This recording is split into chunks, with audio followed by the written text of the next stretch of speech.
Nama saya Satrio Dwi Cahyo, biasa dipanggil Odi. Saya dosen tenaga pengajar di Prodi S1 Sejarah, Departemen Sejarah, Fakultas Ilmu Budaya Universitas Gadjah Mada. Asal saya dari Jakarta. Saya mengajar sejarah lisan dan sejarah Indonesia abad 17-18 dan abad 19-20. Kemudian selain di FIB, saya juga mengajar sejarah Indonesia untuk mahasiswa asing di INKULS, di Pusat Layanan Bahasa Indonesia di FIB UGM, dan di Fakultas Psikologi. Lewat pendidikan saya alumni, sangat bangga untuk mengatakan ini, saya alumni dari S1 Ilmu Sejarah UGM, waktu itu namanya jurusan Sejarah. Saya masuk angkatan 2011. Kemudian S2 saya yang pertama adalah saya meraih gelar Master of Science di S. Rajaratnam School of International Studies di Nanyang Technological University di Singapura. Waktu itu saya belajar military strategy, jadi bukan ilmu sejarah, tapi tentang strategi militer. Kemudian yang kedua, S2 yang kedua, saya mendapatkan gelar Master of Arts di bidang Colonial and Global History di Universitas Leiden di Belanda, dan saya akan memulai program S3 gitu, PhD di departemen yang sama, Colonial and Global History di Universitas Leiden di Belanda. Tema riset saya adalah sejarah militer, sejarah politik, serta paleografi. Terima kasih.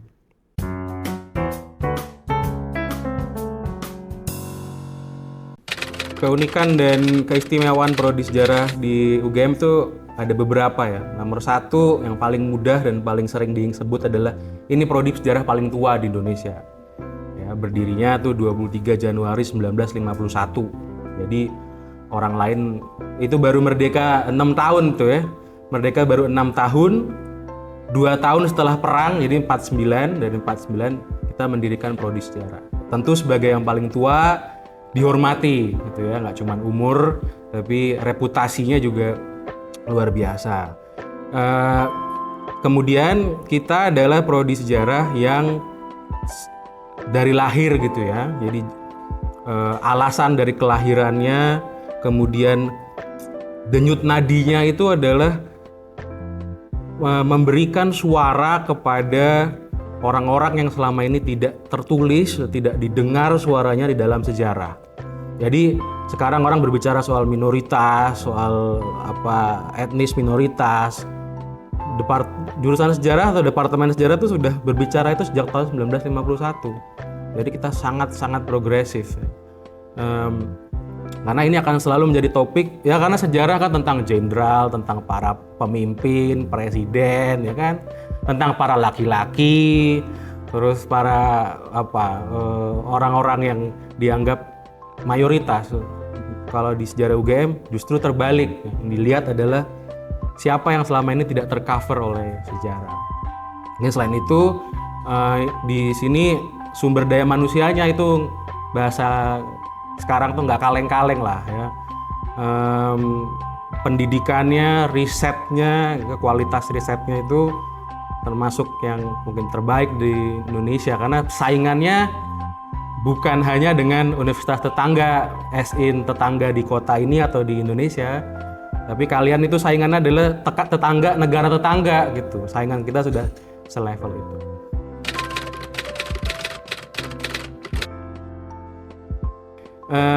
Prodi sejarah UGM seperti tadi saya bilang, fokusnya itu kepada orang yang selama ini dianggap tidak menarik menjadi objek sejarah ya. Para petani, para nelayan, para buruh ya. Pendiri kita Prof. Sartono itu sejarawan petani. Kita punya Prof. Kunto Wijoyo yang menaruh perhatian pada apa yang dalam bahasa Islam disebut, bahasa Arab ya, terminologi Islam disebut mustad'afin ya, orang-orang yang dizolimi oleh struktur. Nah, misalkan gitu ya. Terus ada banyak ahli sejarah perempuan. Ya, perempuan ini kan namanya aja history kan. Jadi jarang muncul dalam narasi sejarah. Hampir semua itu yang dulu dianggap tidak menarik, dan tidak hanya tidak menarik. Arsip itu kan isinya orang-orang penting. Bagaimana cara kita menemukan suara orang-orang kecil ini? Nah, Itu dia. Jadi satu itu sudah menjadi gaya utama gitu ya. Mazhab lah istilahnya dari prodi sejarah ini. Nah tadi karena usianya juga paling tua, prodi-prodi sejarah di Indonesia tuh tidak sedikit yang melihat sejarah UGM itu sebagai kakaknya. Mereka ini adalah adik-adik atau bahkan anaknya gitu. Karena kenapa? Pendiri prodi sejarah mereka itu adalah lulusan prodi sejarah UGM ya. Nanti silakan dicari di universitas mana gitu. Dan mazhab yang diajarkan di sini itu dibawa ke universitas-universitas lain. Jadi kita ini trendsetter, bukan follower. Kita tuh ngeset tren gitu ya. Terus yang kedua,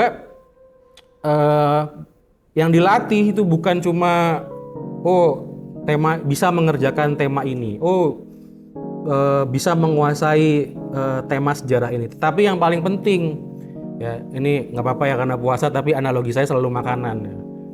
Mau produk bahannya itu premium, ya, belinya di supermarket ternama paling mahal, kalau tangannya nggak bisa masak, jadinya tetap nggak enak, ya kan? Nah di sejarah UGM ini bukan hanya dilatih nyari produknya, bukan hanya menteganya harus premium nih kan, tapi gimana cara ngolahnya, gimana tangan itu bisa mengolah sesuatu bahan yang sudah premium jadi sesuatu produk yang enak gitu ya. Nah ini dalam keilmuan disebut metodologi. Kita dilatih metodologinya kuat sekali. Jadi sesuatu yang tidak terbayangkan dalam pengerjaan sejarah, orang lain nggak bisa. Di sejarah UGM bisa. Kenapa? Karena yang dilatih bukan itu tadi. Yang dilatih adalah cara masaknya. Ini loh cara masaknya supaya enak. Jadi mau produknya semahal apapun, bahkan mungkin produk murah sekalipun gitu ya. Kalau dimasaknya enak, bisa jadi makanan mahal. Jadi metodologi kita, pendidikan metodologi kita sangat kuat. Yang mungkin terakhir adalah, ini juga teman-teman maba juga akan bersiap menghadapi, ini adalah penguasaan sumber. Jadi sudah tradisinya lulusan sejarah UGM itu bisa bergelut dengan sumber tertulis, arsip, atau dia bisa mewawancara orang dengan, kalau orang lihat mungkin cuma sampai level 2, anak UGM bisa lewat lebih dalam gitu ya. Itu yang bisa membuat sejarah itu berbicara. Dan tidak hanya berbicara sebagai cerita, tapi sesuatu refleksi sosial yang penting, karena bisa dilatih berbahasa Belanda, bisa berbahasa mungkin Melayu klasik. Nanti plus-plus lainnya kita punya founding fathers kita itu ada yang bisa berbahasa Portugis. Mungkin nanti teman-teman bisa berbahasa Jawa kuno, bisa berbahasa Perancis, Jerman gitu ya. Nah itu latihannya di sini sangat serius ya. Jadi ini bukan menjadi sesuatu yang produknya jadi lah pokoknya kalau kuliah di sini. Oke, ini adalah waktu yang sangat exciting gitu ya. Karena tugas universitas gitu ya, itu adalah mencuci otak ya. Jadi kalau masuk kampus pikirannya masih sama seperti anak SMA, ya salah. Tapi untuk jadi mungkin teman-teman kakak-kakaknya ini juga mengalami ketika masuk sejarah UGM, selama ini belajar sejarah di sekolah kenapa nggak ada mirip-miripnya sama sekali gitu kan? Karena kalau diringkas mungkin jadi 3 ya. Yang pertama itu bukan hanya tahu contoh peristiwa dari sejarah Indonesia, tapi tahu apa itu sejarah Indonesia. Dimulai dari pertanyaan-pertanyaan yang bahasa kita adalah fundamental, menurut saya mendasar. Nah, Indonesia yang diomongin Indonesia kapan? Sekarang. Provinsi ada berapa tuh? 30 lebih. Atau yang dulu yang provinsinya 27. Atau Hindia Belanda. Nah, ini kan adalah satu perkenalan terhadap namanya isu-isu konseptual ya kan, terhadap tentang sejarah Indonesia. Siapa sih yang dibahas? Nah, sejarahnya tentang manusia toh. Ya betul, manusianya siapa? Siapa itu orang Indonesia? Siapa yang boleh dimasukkan ke dalam sejarah Indonesia, siapa yang tidak? Kalau sejarah tentang para tuan di Batavia, para orang-orang kulit putih itu, apa itu masuk sejarah Indonesia? Oh enggak, sejarah Indonesia hanya untuk orang Indonesia. Siapa orang Indonesia itu? Douwe Dekker bukan orang Indonesia. Dia orang Belanda. Siapa tentang? Jadi yang pertama kali yang diajarkan adalah itu. Adalah apa sih yang akan dibahas? Jadi kadang-kadang selama ini kita kalau istilahnya adalah memilih kucing dalam karung, kita nggak tahu, kita ngomong oh ini gitu kan, apalagi di era sosmed ini semua orang boleh nggambreng di sosmed, semua punya kebebasan, tapi seringkali kita tidak bisa bertanggung jawab pada apa yang kita omongin kan. Nah di sejarah UGM dia ajarkan itu. Ini belum ngomong peristiwa ya, ngomong batasannya aja. Indonesia baru lahir tahun 1945 kok. Apakah kita akan memulai perkuliahan dari tahun 1945 ya? Dan bagi teman-teman maba, kalau masuk kelas punya pertanyaan, keluar kelas pertanyaan makin banyak, itulah belajar di universitas. Jangan takut. Semakin dosen yang bikin bingung itu adalah dosen yang baik. Gitu. Jadi kalau kalian keluar kelas makin bingung, itulah belajar di universitas. Kalian tidak perlu dapat jawaban. Ada pertanyaan yang saya punya dari zaman PSI baru saya dapat sekarang itu ada. Jadi itu proses berpikir jangka panjang. Nah ini makanya dipancing dulu pertanyaannya. Ya itu satu. Yang kedua, ini mungkin seharusnya jadi nomor satu ya. Ilmu sejarah itu apa sih? Kalian kuliah di Departemen Sejarah. Mungkin kalau lagi pas ujian masuk perguruan tinggi, saya nggak tahu sekarang namanya apa, udah banyak banget namanya. Mungkin milihnya cap cip cup gitu kan. Apa ya ilmu sejarah itu? Karena dibanding prodi lain, sejarah itu kan ada sudah ada di sekolah ya. Jadi seolah-olah kita familiar nih dengan sejarah, tapi ketika masuk kita ditanya, ini benda apa ini gitu ya? Apa yang membedakan ilmu sejarah dengan ilmu lain? Ini seperti manusia, ini proses jati diri. Kamu tuh ini loh. Ini kekuatanmu di sini. Ini bukan cuma soal cerita tentang perang, bukan sekedar tanggal, bukan sekedar nama orang, ya kan? Tapi suatu ilmu yang ya bukti bahwa sejak 2011 saya ada di ilmu ini ya bisa mengatakan sesuatu. Dan orang di luar sana tuh berebut berbicara sejarah. Ya. Semua ahli ini ahli itu ngomong sejarah. Nah, kita itu tiap hari ngomong sejarah loh ya. Jadi karakter keilmuannya itu dikasih. Ini loh ilmu sejarah. Ini bukan ilmu tentang masa lalu, gitu ya.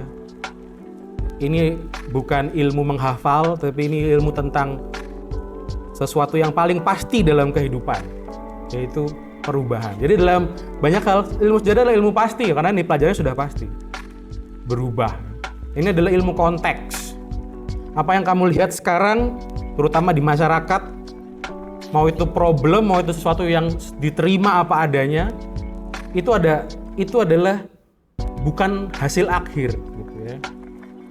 Makanya buku pengantar ilmu sejarah Prof. Kunto itu covernya itu cuma ada dua versi, satu gambar kereta, satu gambar kaki, tapak kaki kan. Jadi tapak kaki kita di tengah itu adalah tapak kaki sekian ratus dari kita jalan sebelumnya, dan dia di depannya masih ada tapak kaki yang lain. Itu hari ini itu seperti itu. Itu adalah bagian dari, kalau kalian pernah melihat roll film ya, roll film itu kan, itu cuma bagian dari gambar-gambar. Yang kita tahu cuma satu kotak, padahal dia adalah bagian dari roll yang panjang sekali, terus ada berbagai ratusan frame gitu ya. Itu ilmu tentang itu. Jadi kalau gitu, apa yang kalian lihat sekarang masalah di level masyarakat, nggak cuma masyarakat, keluarga, di level negara, gitu ya. Apa sebut apapun itu ada akarnya di masa lalu. Dan itu membuat orang tidak, kalau bahasa Jawanya nggak gumunan gitu ya, nggak kagetan. Semua itu ada penjelasan. Dan yang ketiga yang paling mungkin terakhir adalah itu tadi penguasaan bahasa sumber. Dalam hal ini adalah bahasa Belanda. Nah, itu yang 3 yang mungkin akan dihadapi pertama kali oleh mahasiswa baru.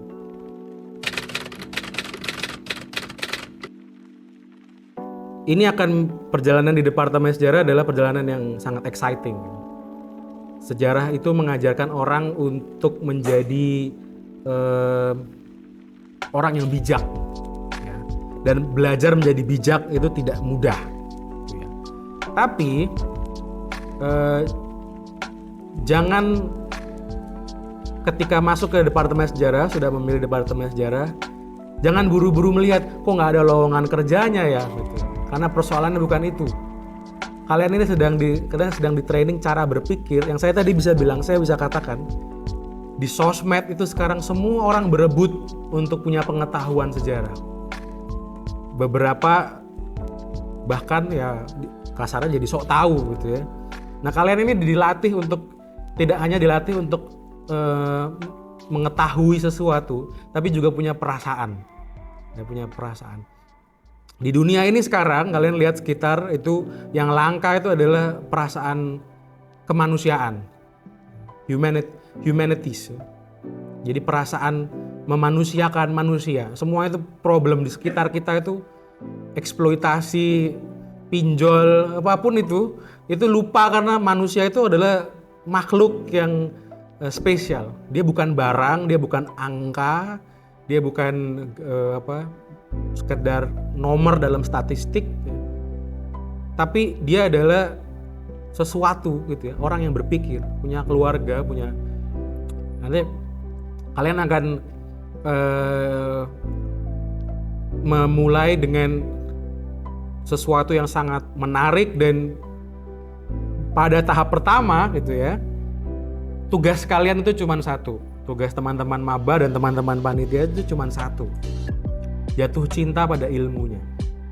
Ya, karena kalau sudah tidak cinta, mau 4 tahun di sini pun itu hubungan akan toksik sekali dengan departemen. Ini sih sejarah sih, saya jadi ini, saya jadi itu. Ya. Kalau sudah cinta ya sudah, kayak saya gini udah. Tidak, malah saya pernah kuliah lintas jurusan, tapi saya kembali lagi. It tells something ya, itu mengatakan menjelaskan sesuatu tentang bagaimana kedalaman dan rasa, ada perasaan gitu ya yang terlibat dalam belajar sejarah. Tidak seperti seperti saya sampaikan di awal ya gitu. Orang sekarang ingin membela ini itu kan. Berebut untuk membela, punya suara tentang keadaan masyarakat. Tapi di ilmu sejarah UGM kalian setiap hari dilatih untuk seperti itu, ya, tanpa mengorbankan hal-hal lain. Jadi ini akan menjadi very exciting journey, gitu ya, sangat menarik. Ya namanya menarik kayak roller coaster ya, ada naik dan turunnya ya. Bayangin kalau datar aja bukan roller coaster, namanya naik kereta itu ya. Jadi ada naik dan turunnya, ada ups and downs. Tapi kalian bisa lihat bahwa kita tidak akan pernah kalah bersaing. Saya bisa katakan tidak akan pernah kalah bersaing dengan keilmuan lain. Cuma persoalannya kita berani ngomong atau enggak. Nyebrang ke fakultas manapun kita didengar. Kenapa? Karena ada dalamnya, ada kedalaman yang kita tawarkan ke orang. Orang hanya bisa bicara sampel, orang hanya bisa bicara ekspektasi, proyeksi di masa depan. Orang sejarah bisa cerita contoh. Ya percuma ini diomongin terus karena tidak pernah berhasil di konteks Indonesia. Kita bisa punya hal itu dan itu selalu jadi gong. Persoalannya apakah kalian pertama harus jatuh cinta dulu? Karena terakhir saya tutup dengan kutipan saya yang paling favorit dari Prof. Kunto Wijoyo itu ya. Dengan sejarah kita belajar jatuh cinta. Jatuh cinta pakai perasaan karena ini ilmu perasaan ya. Jadi daripada kalian menuangkan perasaan kalian ke orang yang salah ya, mending kalian tuangkan perasaan kalian ke prodi sejarah UGM.